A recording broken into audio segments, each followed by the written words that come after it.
सुनो रे सत के बंजारे, एक बात कहूँ समझाए, या फंदबाजी रची माया की तामे सब कोई रहा उलझाए। ये माया की जो फांसी है ना, हमने कैसे लगा रखी है? किसी को दिख रहा है लगी हुई? कोई गांठ बंधी दिख रही है? नहीं ना। सुनो रे सत के बंजारे, सत के व्यापारियों, जो सत के ठेकेदार बने बैठे, प्राणा जी उनको समझा रहे हैं, एक बात कहूँ समझाए, या फंदबाजी रची माया की। जो माया की जो फांसी है ना, वो सब के अंदर लगी हुई है, तामे सब कोई रहा उलझा। इसमें सब कोई उलझा हुआ है, चाहे घर गृहस्थी हो, साधु हो, सन्यासी हो। माया का जो फंदा है वो सबके अंदर लगा हुआ है, इससे कोई वंचित नहीं बचा। और साधु सन्यासी भी कौन है? आप सोच लो कि जो भगवे कपड़े पहनते वही साधु है, ऐसा नहीं है। साधु उसको बोलते हैं जिसने अपने मन को साध लिया होता है। कपड़ों से कोई साधु नहीं होता, जिन्होंने अपने मन को साध लिया। मैंने बताया ना, बड़े महाराज जी का जैसे उदाहरण दिया, उन्होंने कोई भागवे कपड़े, उन्होंने कपड़े ही नहीं पहने थे, बताओ, वर्णन आता है एक जगह, क्योंकि वो तो परमात्मा के ध्यान में इतने लीन थे, उन्हें सुध ही नहीं थी। और हम भी साधु बन सकते हैं, हम अपने मन को अगर साध लेते हैं, मन को अपने अधीन कर लेते हैं, सब साधु बन सकते हैं। जल में नहाइए, कोरे रहिए, माया में रहें, लेकिन माया को अपने ऊपर असर ना होने दें, वही साधु कहलाता है। तो यहाँ बता रहे कि या फंदबाजी नहीं, सब कोई माया के फंदे में उलझा हुआ है, और इसे निकलने का रास्ता क्या है किसी को नहीं पता। केवल प्राणा जी ने आकर के बताया कि इस माया से पार कैसे जा सकते हैं। आज तक दुनिया निराकार का ध्यान लगा रही है, कोई दशम द्वार का, कोई त्रिकुटी, कोई भ्रिकुटी, किसी का ध्यान लगा रही है। लेकिन प्राणा जी ने क्या बताया? तुमको दाएं बाएं ऊपर नीचे कहीं ध्यान नहीं लगाना है, केवल मेरे चित्त में ध्यान लगाओ। ना आपको जप करना है, ना आपको तप करना है, ना शरीर को कष्ट देना है, ना अग्नि से जला सकते हैं। कुंभ के मेले में देखा होगा ना, कैसे उपलियां जला रहे हैं, उनके बीच में बैठे के तप कर रहे हैं। नहीं करना तुम ऐसे, क्योंकि हमारा शरीर पे ध्यान तो रहेगा, हम भले ही तप कर रहे हैं, अग्नि हमें महसूस तो होगी, लेकिन प्राणा जी क्या करे? नहीं। क्योंकि याद किसी को कैसे किया जाता है? प्रेम से। और प्रेम से कब याद करेंगे? जब उनकी हमें पहचान हो जाएगी, तभी तो याद करेंगे। और याद करने के लिए आपको कहीं नहीं जाना है, घर से बाहर थोड़ा सा समय निकाल के अपने घर के कोने में बैठ जाइए। कितना आसान है। माया से पार निकलने का रास्ता और कहीं नहीं है, केवल ये ब्रह्मवाणी निकाल सकती है। आंटी आन के फांस लगाई, वे भी उल्टी दही उल्टाई, बंद पर बंद दिए बिद बिद के, सो खोली के नऊ न जाई। एक तो अपने धनी से अलग हो गए हम, ऊपर से हमने मोह ममता की जो अपनी गले में फांसी डाल ली। मोह ममता के गले में दिख तो नहीं रही ना, लेकिन हमारे हृदय में कहीं ना कहीं उसने जगह बना ही ली है। आंटी आन के फांस लगाई, वो भी उल्टी दही, और बंद पर बंद हमने माया के बंद, यानी कि मोह ममता में हम इतने फंस गए कि हमने बंद पर बंद कहते हैं, एक पोटली फिर दूसरी पोटली, जैसे सारे संसार का वजन हमने ही अपने सर पर रख लिया हो। और वो माया के बंधन इतने मजबूत हो गए कि हमसे वो खुल नहीं रहे। लेकिन प्राणा जी ने एक बहुत बड़ी बात कही कि संसार के अंदर अगर कोई पीठ देगा तो केवल मेरी ब्रह्म आत्मा ही दे सकती, कोई और दे नहीं सकता है। इतनी भारी महिमा सुंदर साथ जी, बताइए क्यों? कि जैसे जैसे हम राज्य के समीप होते चले जाएंगे, माया हमसे अलग होती चली जाएगी, और कोई उपाय नहीं है। ज्यों ज्यों होवे अरस नजीक, ख्योल ख्योते होवे दूर, और यूं करते करते कदमों तले हजूर। जब वो मानी मंथन करके अपने धनी के चरणों को अपने हृदय में बसाएंगे, हमारी जो नजर है वो मूल मिलावा तक जाएगी। जब बार बार लेकर के जाएंगे तो हमारे जो जीव की जो संस्कार हैं वो कटते चले जाएंगे, माया हमसे छूटती चली जाएगी। नहीं तो कोई आज तक नहीं आया कि जो माया को छुड़ा सके। बार बार जब किसी कार्य करते तो हमारे अंदर वो बस जाता है। तो राज्य के स्वरूप को अपने हृदय में बसाएंगे तो माया के जो काम, क्रोध, मोह, लोभ, अहंकार हैं ये धीरे धीरे निकलते जाएंगे, अन्यथा कोई उपाय नहीं है। 14 भवन लग यही अंधेरी, झूठे को खेल जुठाई, प्रकट नाश व्यास मुकारे, सुखदेव साख पुराई। 14 भवन लग कि 14 लोक के ब्रह्मांड के अंदर यही अंधकार अज्ञानता का ही छाया हुआ है, जहाँ किसी को कोई कुछ दिखाई देता ही नहीं है। तभी तो आज तो दुनिया निराकार का ध्यान लगा रही है। निराकार का ध्यान लगाए तो निराकार में ही समाते चले जाते हैं। आज कह रहे गीता में साफ लिखा हुआ है, जो जहाँ का ध्यान लगाएगा वहीं पहुंच जाएगा। अगर किसी देवी देवता का ध्यान करोगे तो उस तक पहुंचोगे, अगर परमात्मा का ध्यान करोगे तो परमात्मा तक पहुंचोगे, भगवान का ध्यान करोगे भगवान तक पहुंचोगे। लेकिन अब हमें ये पता चला कि मेरे धनी कहाँ हैं? इस 14 लोक से परे 700 निराकार मंडल, अष्टावरण, गायत्री आदि नारायण को पार करके योग माया के ब्रह्मांड और उसके परे है दिव्य ब्रह्मपुरी, जहाँ मेरे धनी विराजमान है। वहां में अपनी नजर को लेके जाना है, तभी हम 14 लोक से पार हो सकते हैं। ठीक है। प्रगट नाश व्यास मुकारे, सुखदेव साख पुराई। धर्म ग्रंथों में लिखा तो बहुत कुछ था, लेकिन बताया किसी ने क्यों नहीं था कि संसार के अंदर जागृत बुद्धि थी ही नहीं। सपने की बुद्धि कहाँ गया है? सपने की बुद्धि कहाँ है? इस संसार की। और जागृत बुद्धि कहाँ की है? परम धाम की।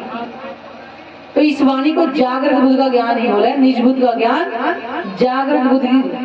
और जागृत बुद्धि जब तक हमारे अंदर नहीं आएगी तब तक हमें शब्द समझ नहीं आएंगे। लोक लाज मर्यादा छोड़ी तब ज्ञान की पदवी पाई, एक आग जो छोटी बुझाई तो दूजी मोटी लगाई। मालूम साधु सन्यासी तो बन गए, हमने कपड़े भी धारण कर लिए, भगे कपड़े पहन करके, और बाहर जाकर के मंदिर बना लिया वहां पर हमने, और हमारे साथ खूब सारे चेले भी हमने बना लिए, क्योंकि हमें वो दिखाई दे रहा है ना, देखो भाई कितना बड़ा भक्त है वो, कितने उसके चेले चपाटे हैं, वो आंखों से दिख रहा है ना। इसलिए तो प्राण जी करके तुमने लोक लाज यानी मर्यादा को छोड़ करके ज्ञान की पदवी बहुत ऊंची पा ली। दुनिया में क्या चाहिए? मान सम्मान, बस वही तो चाहिए, और क्या चाहिए? ओहो भाई बहुत ऊंचे संत आए हैं, ये लौकिक दृष्टि देखे तो बहुत पैसे वाले हैं, क्योंकि यहाँ पे चमत्कार को ही नमस्कार करा। एक आग जो छोटी बुझाई, ये मान बढ़ाई की जो आग है सुंदरसा जी बहुत बुरी है। ये हमें कहाँ ले जाती है? गड्ढे में गिरा देती है। एक आग जो छोटी बुझाई तो दूसरी मोटी लगाई, यानी घर गृहस्थ को हमने छोड़ दिया और जाके साधु संन्यास में, लेकिन हमारी वहां भी ये आग शांत नहीं हुई। अगर मान लो आज एक किसी गुरु के पास जा रहे हैं और वो किसी दूसरे के पास चले हैं तो वो नाराज हो जाते हैं, मुझे छोड़ के वहां कैसे चलेगी, उसकी चरणों में कैसे चलेगी। इसी को प्राणनाथ जी ने कहा है कि एक आग जो छोटी बुझाई जो दूसरी मोटी लगाई, और ईर्ष्या द्वेष की जो है और अग्नि अपने अंदर लगा लेते हैं। कोट सेवक करो नाम निकालो इष्ट चलाओ बड़ाई। प्राणनाथ जी करे अपने कितने ही बना लो सेवक, क्योंकि आजकल क्या होता है ऊपर छत्र चलाएंगे और सब जय जयकार करके चलते हैं, उसी को सोचते हैं वो बहुत महान है। लेकिन प्राणा जी क्या बता रहे हैं, कोट सेवा करो नाम निकालो, इष्ट चलाओ बड़ाई, कितने नाम की कितनी महिमा चाहे करा लो, सेवा कराओ सतगुरु कहलाओ, और कितनी ही अपनी सेवा करा लो और कितने ही लोगों के सतगुरु बन जाओ, पर अलख न देवे दिखाई। अलख कौन है? जिसको कभी नहीं देखा हो, वो है पूर्ण ब्रह्म परमात्मा। अलख न देवे दिखाई, वो पूर्ण परमात्मा किसी को नहीं मिल सकता। क्यों? कि हमारी अब दृष्टि कहाँ है? बाहर, और शरीर और संसार में, तो ये मान बढ़ाई में तो लगी हुई है। तो प्राणा जी कह रहे कि वो पूर्ण परमात्मा तुम्हें नहीं मिल सकता है। अब छोड़ो रे मान गुमान, ज्ञान को एक खेड़ बड़ी है भाई। प्राणे जी क्या करे, ये जो मान बढ़ाई की जो हमने छड़ी लगा रखे हैं, ये हमें कहाँ ले जाएगी? पाताल में, मतलब गड्ढे में गिरा देंगे एक तरह से। कि मान बढ़ाई जो है, कहते हैं कि अगर किसी के मुख पे अगर किसी की प्रशंसा कर दो तो समझो उसका विनाश कर रहे हैं, क्योंकि इंसान फूल के कुप्पा हो जाता है। मैं ऐसा हूँ। और किसी की बुराई कर दो तो उसे बुरा लगेगा, लेकिन वो सत्य होता है। वो सोचेगा, फिर एकांत में बैठ के ये विचार करे कि सत्य में मेरे अंदर ये अवगुण है या नहीं है। तो प्राणा जी क्या करे, अब छोड़ो रे मान गुमान ज्ञान को, ये मान बढ़ाई की जो तुमने चला रखी, इसको अब छोड़ दो। एक खाड़ बड़ी है भाई, ये बहुत बड़ी खाई है। एक डारी जो दूजी में डारो और जलाए दो चतुराई। ये मान बढ़ाई की जो तुमने चीज डाल दी, इसको डाल दो, ये बहुत बुरी है। ये चतुराई, ये चतुराई वाला ही काम तो है ना। हम बहुत महान बन जाते हैं, हमारे चारों तरफ सेवक घूमते हैं जी जी हजूरी करके। तो प्राणा जी करी चतुराई को जला दो। प्राणा जी कितने गरीबी भाव में आए थे, अभी तक में सुनते ना, कैसे पैदल चले थे। कभी विचार करके सुंदर साथ जी इसको देखो, वो हमारे खातिर उन्होंने कितने कष्ट उठाए थे। बीता का प्रसंग आता है, जब वो उदयपुर की साइड गए थे तो कहते 28 दिन तक उन्होंने भोजन नहीं किया था। कितना कष्ट उठाया, किसके लिए? हम सुंदर साथ की खातिर। कभी विचार करें उन्होंने हमारे लिए कितना इस संसार में आकर के तप किया, जिस तन के अंदर आज जी विराजमान पांचों शक्तियां लेकर के। और आज हमें वो क्या करें? दुख ना देऊ फूल पाकड़ी देखू शीतल है, सुख उपजाऊं सब अंगों बोलाऊं मीठे बैन। मैं तुम्हें फूल की पंखड़ी मारने जितना दुख भी नहीं देना चाहता। कभी महसूस किया? पूरा जी कह रहे तुम्हें कुछ नहीं करना, तुम्हें पैदल नहीं चलना है मुझे ढूंढने के लिए, मैं तो तुम्हारे पास ही हूँ। केवल बैठ के केवल 2 घड़ी प्रेम की बात कर लिया, इतना आसान। आपने देखा कि देवी देवताओं की भी कितनी कड़ी तपस्या करती है। संसार में कहीं बाहर जाओ, गोवर्धन की परिक्रमा देखो जाकर के, वहां कितना कष्ट उठा रहे लोग, लेट लेट के परिक्रमा दे रहे हैं। जिस गोवर्धन की परिक्रमा देखते हैं उस गोवर्धन पर खेल करके ब्रह्मात्मा कलयुग में आई हुई है। खेले थे ना द्वापर के अंदर, देख। और आज ही कह रहे तुम्हें केवल प्रेम से मुझे याद करना है। लाओ प्यार करो दीदार। वो कुछ नहीं मांग रहे हमसे, केवल अपने दिल के अंदर प्रेम लेकर के आना है। सत चाहो सो शब्दा चीनो, सो आपना देवे दिखाई, जिन पाया तिन माने समाया, राखत चोर छिपाई। कहते सत चाहो तो शब्दा चीनो, शब्दों से तो राज्य की पहचान हो। जो सत्य है उसके वचन भी सत्य ही होंगे। सो आप न देवे दिखाई, राज्य नेत्रों से तो दिखाई नहीं देंगे ना। और उनको देखने के लिए कौन से नेत्र चाहिए? आत्मिक नेत्र। जिन पाया तिन महाशय, जिन्होंने राज्य को प्राप्त कर लिया वो क्या करते हैं? उसी में समा गए। और राखत जोर छिपाई, वो अपने अंदर ही छिपा कर करते, ढंडोरा नहीं पीटते। बाहर की भक्ति क्या दिखाई देती है, हम लेट के परिक्रमा करेंगे वो दिखाई देगा, वो भाई बहुत भक्ति कर रहे हैं, लेट लेट के परिक्रमा कर रहे हैं, क्योंकि वो हमें आंखों से दिखाई दे रही है। और प्रेम लक्षणा भक्ति दिखाई नहीं देती है, तो कैसे, वो छिप कर साहिब की याद खासल खास नजीक। हम कोने में बैठ करके ध्यान लगाते हैं, वो किसी को दिखाई नहीं देता है, छिप करके याद करना है। इसी कहते हैं प्रेम लक्षणा भक्ति का। प्रेम से द्वारा डंडोरे पिटे मैं बहुत प्रेम करती हूँ, नहीं। कोई है यहाँ पे बैठी स्त्री, कोई बैठे अड़ोस पड़ोस को बताती हूँ मैं अपने पति को बहुत प्रेम करती हूँ, बता क्या है? कोई नहीं बताते ना। तो फिर हमारी भक्ति तो प्रेम लक्षणा भक्ति, तो हम कैसे संसार में डंडोरा पीट के आ सकते हैं? बहुत प्रेम करते हैं, और प्रेम की परीक्षा राजी बहुत जल्दी कर लेते हैं। इसलिए हमें कुछ नहीं करना है, प्रेम लाना है। कोई घर नहीं छोड़ना, खेती बाड़ी नहीं छोड़नी, कुछ नहीं छोड़ना है हमें। राजी को सब पता है कहाँ कहाँ पे अपनी ब्रह्मात्मा को उतारा है उन्होंने, किस किस परिस्थिति के अंदर। पर मनुआ दिए बिन हाथ में आवे, सत की बड़ी ठकुराई। जब तक राजी को अपना हम मन दिल नहीं देंगे, तब तक हमें कुछ हासिल होने वाला नहीं है। सत की बड़ी ठुकराई यानी कि राज्य को प्राप्त करना बहुत बड़ी उपलब्धि कही जाएगी। और पाई या को कोई नहीं, जिन दे दे आप बड़ाई। अपने आप तो सब बड़ाई करते हैं, लेकिन जो दूसरा करता है असल में वही होती है।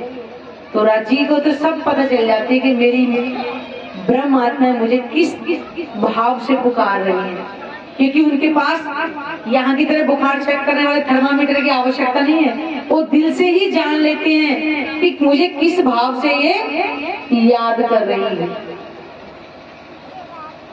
सुंदर सा जी विचारे हम कहाँ खड़े हैं। ये वाणी हमें पुकार पुकार करके कह रही है, जागो और जगाओ।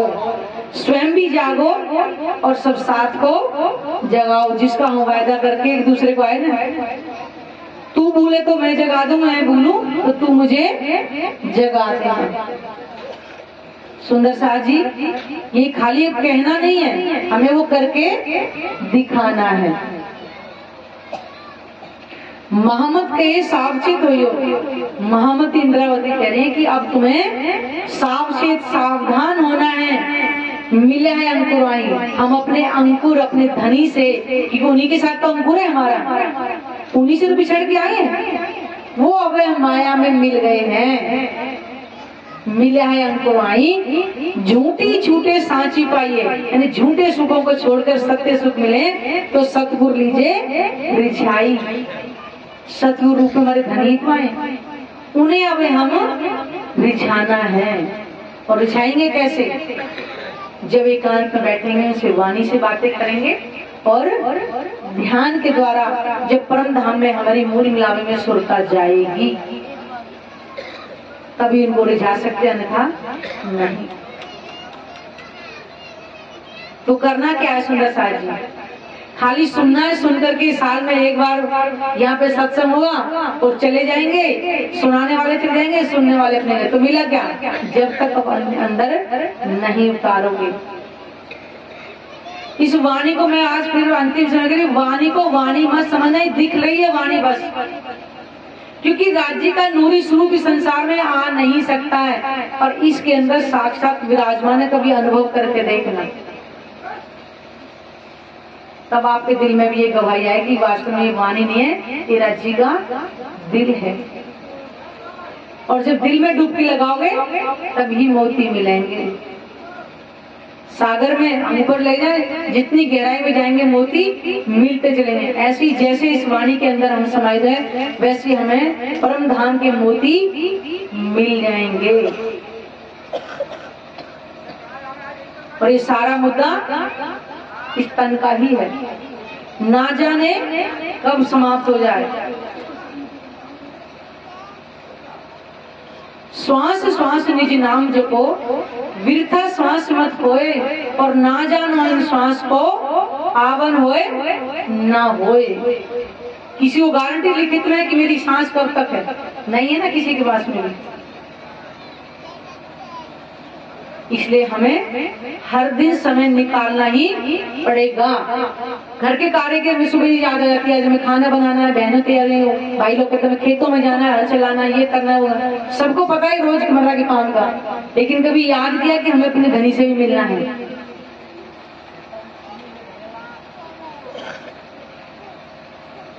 इसलिए ज्यादा ना कहते, मैं अपने वाणी को ही विराम देती हूँ। बोलो श्री प्राणनाथ प्यारे की जय, सतगुरु महाराज की जय।